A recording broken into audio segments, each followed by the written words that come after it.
Welcome to Times Now's Election Yatra. I'm Pratibha Chandran. Thank you for joining us on the show. And today, we're joining you from the Queen of Arabian Sea. We're joining you from the beautiful city of Kochi. In fact, the port of Kochi is an economic powerhouse for the government, contributing to about 15% of the GDP. For the people here, it's all about the backwaters, the tourism, and the beautiful city. If we talk about the politics in the region, this has been a Congress bastion. Though the LDF won the 2 terms in the assembly elections in this entire region of Ernakulam, it was the Congress party that sailed through.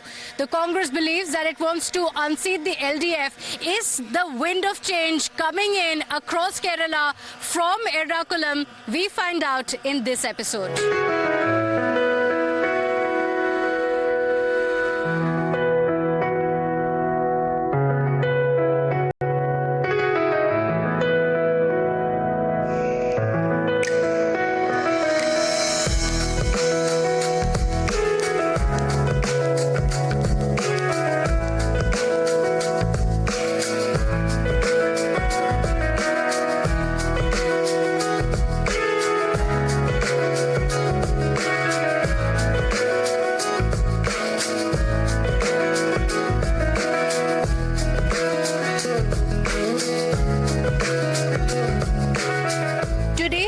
Yatra enters Kochi, a prominent port city along the Malabar coast. It's an urban economic powerhouse for the state of Kerala.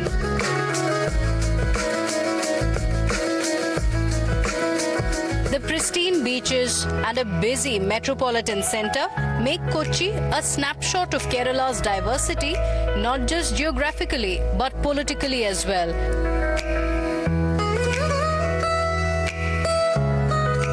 And that's why today we're here in Kochi to find out which way the winds are blowing.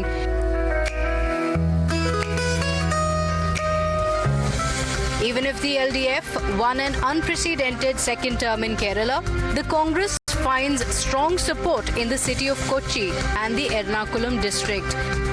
In 2021, the UDF secured 9 out of 14 seats, while the LDF managed only 5. Interestingly, a similar trend was witnessed in both 2011 and 2016 elections as well, where the UDF dominated in Ernakulam, even if the alliance couldn't secure the majority to form the government in the state. Which is why, if the UDF finally wants to unseat the left, they cannot afford to lose Kochi. But there's another player in the fray who's looking to disrupt the politics in Kerala. One that has made a consistent outreach to the Christian community as well in the build-up to the elections. After all, the minority vote could play a significant role in these elections. For the UDF, Kochi could be a platform to build on to secure the state after 2 terms of LDF rule. But if the UDF does come to power, who really could the Chief Minister be? We decided to catch up with one of the leaders who is certainly among the front runners for the top post. Joining us on Times Now's Election Yatra for breakfast is one of the most influential and experienced leaders in Kerala politics, Mr. Ramesh Chennithala. Thank you, sir, for joining us on our show. You've been the Home Minister here, you've been the leader of opposition, and Kerala is at a very critical juncture. And I know you have a very busy day ahead of you, so thank you for joining us, even if it is while you're having breakfast. What would you say is this election all about? Would you say this is about anti-incumbency? Would you say this is about a Congress comeback? What would you say this election is all about? First you take the breakfast. Yes, join with me in the breakfast. Okay, sir. Thank you. See, I'm very happy to meet you. See, there is a very crucial election for the Kerala people. So last 10 years this government is functioning here and the people lost all confidence from this government. Anti-incumbency is very huge. But we are not depending on the anti-incumbency. We are projecting our positive agenda before the people of Kerala. Because anti-incumbency everybody feels, because people are facing problems to problems. Price rise is one of the major issues. Unemployment is another issue. The exodus of the young people from Kerala to other countries is another issue. And economic crisis is another issue. So many issues are there, and the government has failed to tackle the issues of the people. So that is, every day people are facing this. So there is no need to tell the people that this government has not done this like that. At the same time, we want to make this Kerala as a vibrant state. No investment is coming. As a result of that, there is no employment opportunities.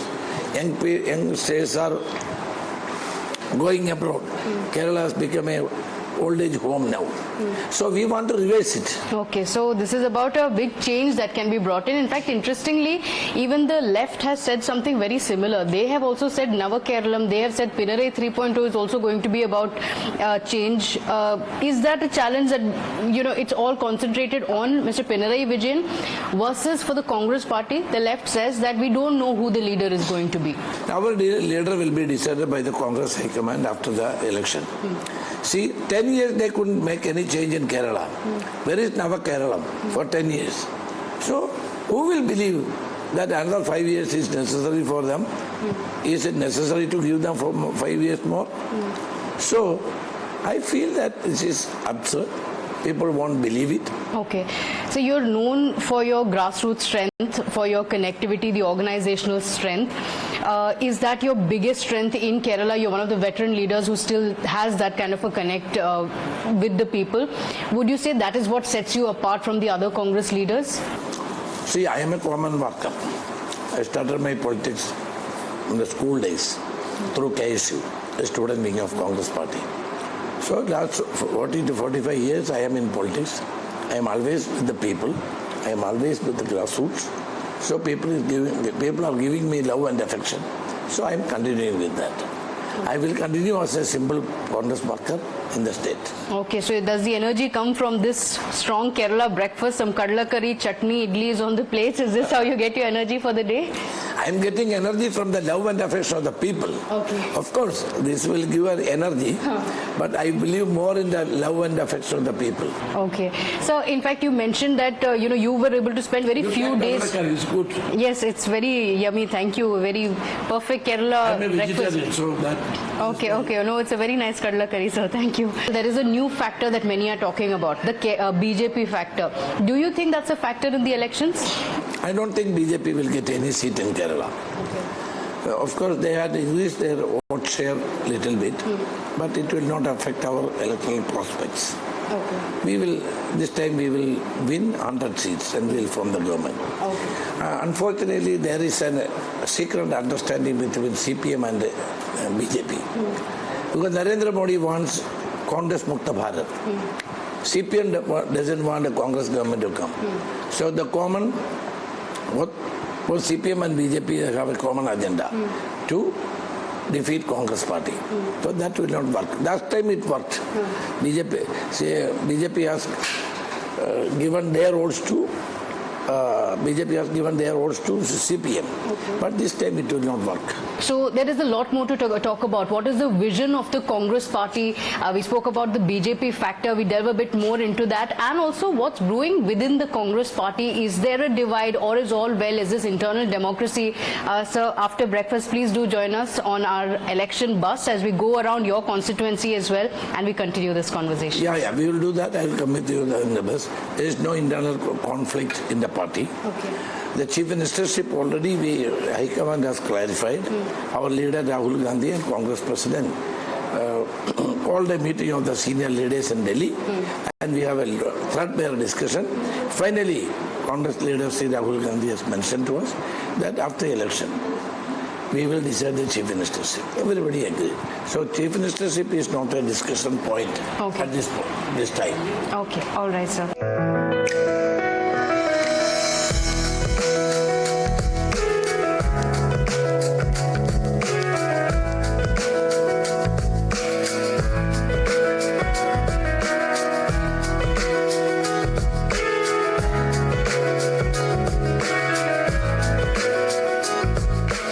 Extremely sunny, but the sweltering heat has not stopped any of the political leaders from hitting the campaign trail after that sumptuous breakfast. Mr. Ramesh Chennitala also joins us on Times Now's Election Yatra, and I think one way to beat the heat of Keralam is the coconut water. So we are having this. So is this how, during the campaigns as well, you keep yourself fresh? You see that the people are with us, so we have no tiredness. We are all happy. When we are meeting people, they are also giving their love and affection towards us. So, it's going on. You spoke about the key issues and you spoke in particular about the corruption allegations against the Pinarayi Vijayan government, and you spoke about jobs as well. This is one issue that has been spoken by many voters that we spoke to as well. They said that Kerala is known for 100% literacy, we are known for our health indices, and yet we don't have jobs here. Does the Congress party have a vision for how to change the story of Kerala? Yeah, we wanted to get more investment. For example, FDI. FDI Kerala is having only 300 crores rupees. Look at other states. So FDI has to come, private investment has to come, and also by that investment you will have more employment opportunities. State will be strengthened. So last 10 years nothing is happening. Nothing is happening. Okay.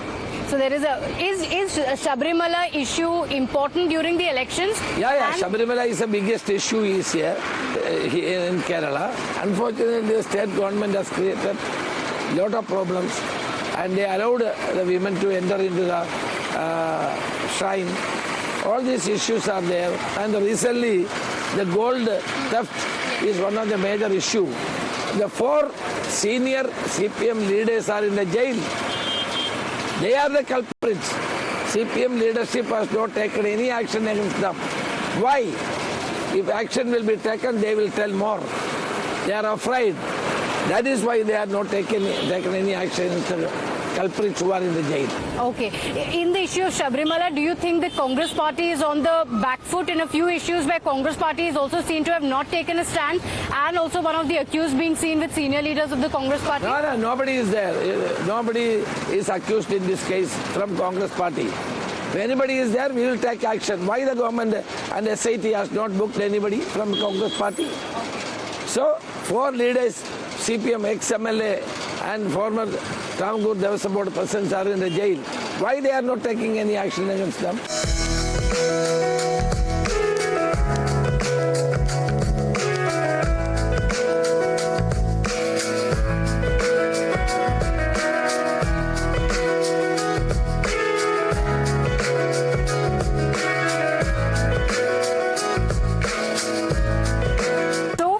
Sweltering heat, we come into the bus. This is the Times Now election Yatra bus as we are moving from one constituency to other. And we were also speaking about how some questions are raised on the Congress leadership as well, saying that we don't see the kind of changes. I'm talking about many leaders who have exited from the Congress party, and they say that there should be a connect which is missing in the Congress party. Do you feel that the leadership lacks in that kind of a connect? No, Mr. Rahul Gandhi is now changing the Congress party. Now he is appointing DCC presidents by hearing the workers. Now I am in charge of Maharashtra. Now we are going to start, we are sending observers, senior leaders to every district to select the DCC president who is capable, who has got connect with the people. So we are now, we have enough time for the next Lok Sabha election. So we are trying to revitalize the organization from the grassroots. Okay. So, so what is your equation with Mr. V.D. Satishan, Mr. K.C. Venugopal? Because there are so many questions within the Congress party, what is the equation that you enjoy? I have good relation with them because I only promoted all of them. When I was in the helm of affairs, I only supported these youngsters. I am happy that they are brought up by me and now they are in good positions. That proved that I have selected good people. So I am proud of that. Okay. Is there a clash of ideas ever that happens? That happens in politics. Clash of ideas, clash of thinking. It should be there.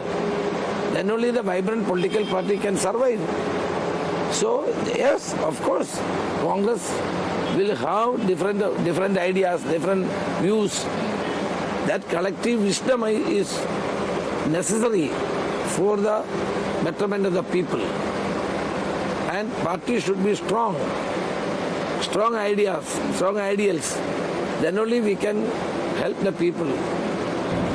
And Mr. K.C. Venugopal, is there any worry that politics in Kerala is becoming Delhi-centric? Because there have been some reports that said that it is moving away from the state leaders and going Delhi-centric. Is there any... No.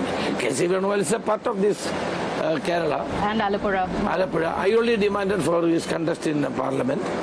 And this is assembly, his parliament, I am one of the MLA from his parliament constituency. So he's a capable leader, no doubt about it. He's a part and parcel of Kerala politics.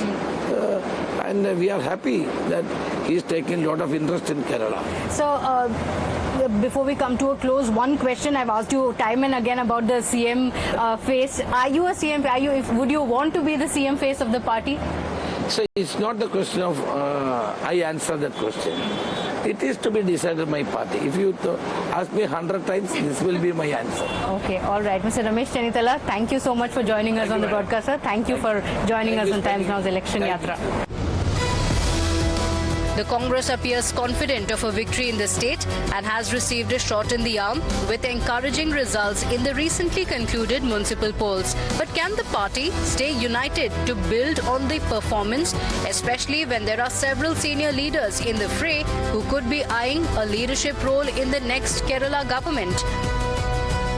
In the recently held local body elections, the Congress party had a strong showing. It won 12 of the 13 seats in the region, while the BJP also managed to win one. But the left could not manage to win even a single one and drew a complete blank, which is a cause of serious concern for Chief Minister Pinarayi Vijayan, who is looking for a third term in the state. Is the local body election a sentiment of what is coming in the assembly elections as well? That is the question.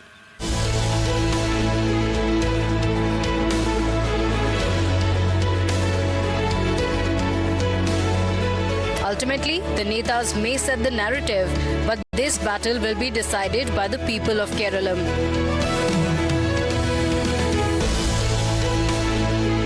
So let's find out what Kerala's most populous city has in mind when it comes to the upcoming elections and what are the issues that matter.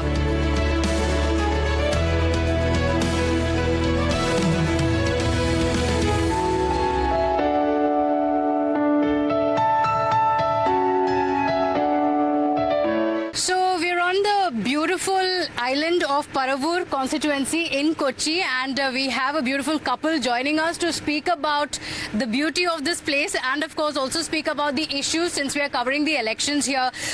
This is and has been for the last assembly elections a stronghold for the Congress party. Is there going to be a change in tide? Is there going to be a BJP equation here? We're going to be talking about all that and more. Thank you for joining us and thank you for having us on your beautiful boat. Pratibha, as you can see, it's a really lovely place and we are loving it here. And this is where we just stepped on the boat from an island in the middle of the Periyar. This is the Periyar River, of course, and we are going westward now, where in about 12 kilometers we'll join the Arabian Sea. Okay. And the Cherai beach. Okay.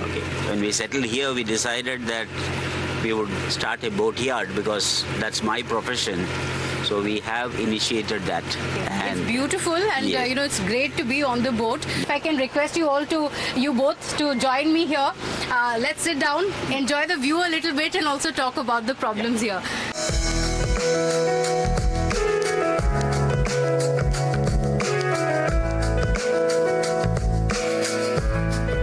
So now we are seated here in the beautiful backwaters, and you were also speaking about what are the problems that you think that this place can do away with. In 2018, there were massive floods that took place. Do you think enough has been done by the government to ensure that now no such situation ever comes in? Yeah, from our experience, definitely that has been done. We can see that year by year, there's a much better control of the, of the dams being opened, the shutters being opened, and the water level. There's a monitoring system, so things are much better. Having said that, overall, like I was mentioning earlier, given that there's such high literacy, extremely skilled, well-skilled people, because many of them have come back from years of experience and exposure in the Gulf countries. So and very good work ethics. So with this, we can be a strong base for, you can build the economy apart from tourism, and we can really go forward in industrial growth, which is lacking due to multiple problems. Which is the party that you think can bring about a change? We have had 2 terms of Mr. Pinarayi Vijayan. Do you think that they are doing enough for industrialization? Interestingly, in their campaigns, they have spoken about Nava Keralam. They've had 2 terms, but they say there should be a Nava Keralam. Congress as well is speaking about a change that they will bring into Kerala. Which party do you believe can actually bring a change to Kerala, the kind of change that it deserves? With reference to the industries here, definitely this government has tried to create what they call the 1 lakh new industries program recently. For that matter, we even received a commendation letter from the Chief Minister's office with regard to our industry. Fact remains that for 2 years we have been trying hard to get the license for the industry. Okay. And you know that is related to the coastal regulation zone. And where else can you build a boat? Up in the mountains or at the coast? It has to be. Yes. Yeah. So finally, everyone thinks well, the Panchayat thinks well, the government at Trivandrum thinks well, but it remains dicey that we are not able to get a license. I'm not complaining at all. As a professional, I know how to circumvent it, so we are doing necessary steps to do that. But think of an average entrepreneur coming to the state with great ambitions and plans and being frustrated with this kind of, I would say, attitude. I wish that whoever comes to power would take note of this and help industrialization of Kerala in a big way. And industrialization does not mean just production industries. It could be anything from tourism, it could be knowledge based.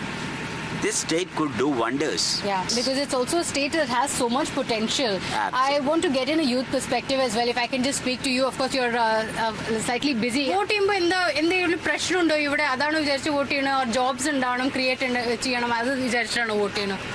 ഇപ്പൊ പൊതുവെ നോക്കിക്കഴിഞ്ഞാൽ എല്ലാവരും വിദേശത്തേക്കാണ് പോണത്. നമ്മളെ ഇവിടെ ഒരു opportunity ഇല്ല ജോലിക്ക്. ഇപ്പൊ സർക്കാരിന്റെ ഭാഗത്തു നിന്നായാലും പുതിയ വളർന്നു വന്ന പുതുതലമുറക്ക് അവർക്ക് ഇവിടെ ഒരു ഓപ്ഷൻ ഇല്ല ജോലിക്കായിട്ടുള്ളത്.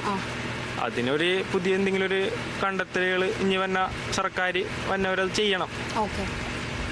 All right. So skill development and job opportunities, that has been the word from almost every youth voter that we have spoken to. They've spoken about the kind of help that they could have received. You've spoken about the problems that you face. You've spoken about the beauty of this place as well. And we hope that the political leaders are listening, because this is the time when the voters speak up and give their report card to the political leaders. This is your time to also take accountability from the government. So we hope the political leaders are listening, because in the examinations that they face in the elections, it is these voters who will decide whether they will be in power or not. About 10% of Kerala's MLAs come from one district alone, which is why all sides will have a very close eye on Kochi. The battle lines are drawn and the voters have made up their minds. Can the UDF once again dominate Kochi, or could the LDF or the BJP mount a fight back to breach the Congress bastion? We'll find out on the 4th of May. And well, that's all we could pack for you in this edition of Times Now's Election Yatra. Thank you for joining us on the show. We hope you loved our show from Kochi. With that, we see you in the next episode.